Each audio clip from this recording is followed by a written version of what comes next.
पाकिस्तान से जुड़ी एक बड़ी खबर सामने आ रही है। पाकिस्तानी क्रिकेट बोर्ड ने फैसला किया है कि आगामी जो पाकिस्तानी सुपर लीग है, पीएसएल है, वो बंद दरवाजों के भीतर खेली जाएगी। यानी मैदान पर दर्शकों की एंट्री नहीं होगी, ऑडियंस नहीं होगी, बिना ऑडियंस के लोग मैच खेलेंगे, खिलाड़ी मैच खेलेंगे। पीसीबी ने आज ही कहा है कि ईरान, अमेरिका और इजराइल के युद्ध के कारण बहुत ज्यादा तनाव है और पीएसएल का जो पहला फेज है वो बिना दर्शकों के होगा। पीसीबी ने पाकिस्तान पर अफगानिस्तान के लगातार हमलों के बाद सुरक्षा चिंता जाहिर की है कि भाई पाकिस्तान पर हमला हो सकता है तालिबान का। इससे पहले पाकिस्तान ने खुद भी तालिबान पर हमला किया, यानी अफगानिस्तान पर हमला किया है। पाकिस्तानी क्रिकेट बोर्ड के प्रमुख, नाम तो सुना ही होगा, मोहसिन नकवी जी। मोहसिन नकवी ने कहा है कि पीएसएल का यह सेशन सिर्फ 2 ही शहरों में खेला जाएगा, मतलब कि बिना ऑडियंस के भी होगा और केवल 2 शहरों में खेला जाएगा। इसे ये बनाएंगे ग्लोबल टूर्नामेंट, वो भी 2 शहरों में और बिना ऑडियंस के। वाह, मुकाबले कराची और लाहौर में होंगे, सिर्फ 2 शहरों में।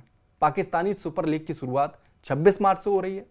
मोहसिन नकवी ने कहा कि पीएसएल इंटरनेशनल ब्रांड है और हमारा गौरव है और 26 मार्च से इसकी शुरुआत होने जा रही है, लेकिन दर्शकों को अनुमति नहीं रहेगी क्योंकि ग्लोबल वॉर चल रहा है। ईरान इजराइल के वॉर की वजह से हम जो पीएसएल में है दर्शकों को अनुमति नहीं देंगे क्योंकि वॉर चल रही है उन लोगों की। भाई सीधे बताइए ना कि तालिबान आप पर अटैक कर सकता है, आप पर अफगानिस्तान अटैक कर सकता है, इसलिए आप दर्शकों को अनुमति नहीं दे रहे हैं। पीएसएल के सीईओ सलमान नसीर ने भी पाकिस्तान में पीएसएल के आयोजन को लेकर किसी तरह की सुरक्षा आशंकाओं को खारिज कर दिया। मतलब कि ये खारिज भी कर रहे हैं कि सिक्योरिटी नहीं है। मतलब एक तरफ आप ऑडियंस को मना कर रहे हैं कि मत आइए, और जब खिलाड़ी सवाल कर रहे हैं तो आप कह रहे हैं कि भाई ऐसा कोई सिक्योरिटी क्लियरेंस नहीं है, सिक्योरिटी है तो भाई आप ऑडियंस को भी तो आने दीजिए। क्षेत्र के हालातों को देखते हुए कदम उठाया गया है, मतलब कि खिलाड़ी मैच खेलेंगे, मतलब हंसने वाली बात है। विदेशी खिलाड़ी आज रात से ही यहां पहुंचने लगे हैं। नकवी ने यह भी कहा है कि मैं पेशावर के उन फैन से माफी मांगता हूं जो पहली बार पीएसएल मैच देखने का मौका जिन्हें मिलने वाला था, और मुझे उम्मीद है कि अगली बार उन्हें और अधिक मैच देखने को मिलेंगे। दर्शकों की अनुपस्थिति के कारण गेट मनी यानी कि टिकटों की बिक्री से होने वाली आय के नुकसान की भरपाई के लिए सभी फ्रेंचाइजियों को वित्तीय मुआवजा दिया जाएगा। मतलब कि पीएसएल, पीसीबी वित्तीय मुआवजा देने भी जा रहा है। मजाक देखिए। पीएसएल का एक नया कार्यक्रम भी घोषित किया जाएगा जिसमें वेन्यू के तौर पर लाहौर और कराची शामिल होंगे। सरकार की ओर से ईंधन की आपूर्ति को सख्ती से नियंत्रित किया जा रहा है, कंट्रोल किया जा रहा है। इसके चलते पेशावर, मुल्तान, रावलपिंडी और फैसलाबाद को कार्यक्रम से हटा लिया गया है। मतलब कि ईंधन बचा रहे हैं, इसलिए जो 3 वेन्यू थे उनको 3 शहरों को हटा दिया गया है, सिर्फ 2 जगह खेला जाएगा ताकि ईंधन की खपत कम हो और संसाधनों की बचत हो सके। संसाधनों को बचाने के लिए जो भव्य उद्घाटन होने वाला था उसको भी रद्द कर दिया गया है।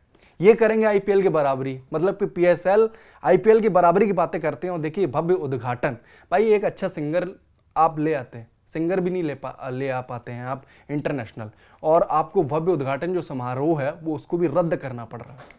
मोहसिन नकवी ने उन विदेशी खिलाड़ियों को भी सख्त चेतावनी दी है जो आईपीएल के चक्कर में पीएसएल को बीच में छोड़ रहे हैं। नकवी ने साफ तौर पर इन खिलाड़ियों के खिलाफ कानूनी कार्रवाई करने की धमकी दी है। असल में ये खिलाड़ी आईपीएल में रिप्लेसमेंट प्लेयर के तौर पर चुने जाने के बाद पाकिस्तान जाने के बजाय भारत आ रहे हैं। श्रीलंका के टी20 कप्तान दाजुन सनाका को आईपीएल नीलामी में किसी ने खरीदा नहीं था, जिसके बाद उन्हें पीएसएल में लाहौर कलंदर्स ने अपनी टीम में शामिल किया। लेकिन अब राजस्थान रॉयल्स ने उन्हें रिप्लेसमेंट के तौर पर साइन कर लिया है, जिसके बाद उन्होंने पीएसएल से किनारा कर लिया। अब मोहसिन नकवी धमकी दे रहे हैं कि हम इन पर एक्शन लेंगे। एक्शन लीजिए। जिम्बाब्वे के लंबे कद के तेज गेंदबाज जिन्होंने अभी वर्ल्ड कप में बहुत अच्छी परफॉर्मेंस दी थी, मुजरवानी को पीएसएल में इस्लामाबाद यूनाइटेड के लिए खेलना था, लेकिन मुस्तफिजुर रहमान की जगह कोलकाता नाइट राइडर्स उन्होंने चुन लिया। मतलब कि रहमान की जगह, मुस्तफिजुर रहमान की जगह उनका रिप्लेसमेंट आ गया। उन्होंने भी आईपीएल को तरजीह दी है। उन्होंने कहा भाई मैं आईपीएल खेलूंगा। नकवी ने कहा है कि जरा उन खिलाड़ियों को देखिए जो इस साल पीएसएल के लिए आ रहे हैं और 2-3 खिलाड़ी छोड़कर चले गए हैं, लेकिन हम उनके खिलाफ कानूनी कार्रवाई करेंगे। करिए, कार्रवाई करिए। पाकिस्तान ने अफगानिस्तान पर सबसे बड़ा हमला किया था, इस वजह से ये डरे हुए हैं। मासूम लोगों को मारा था, जिसमें 400 लोगों की मौत हो गई। एक अस्पताल पर स्ट्राइक की थी जिसकी वजह से 400 लोग मारे गए थे। अब पाकिस्तान को डर सता रहा है कि भाई तालिबान अफगानिस्तान हम पर हमला करेगा। तो एक तरफ उन्होंने कहा है कि पहला फेज है जो बिना ऑडियंस के खेला जाएगा, खिलाड़ी खेलेंगे, ऑडियंस जाएंगे नहीं, और सिर्फ 2 शहरों में खेला जाएगा। तो कुल मिलाकर उन्हें डर है, इसलिए ऐसा किया जा रहा है।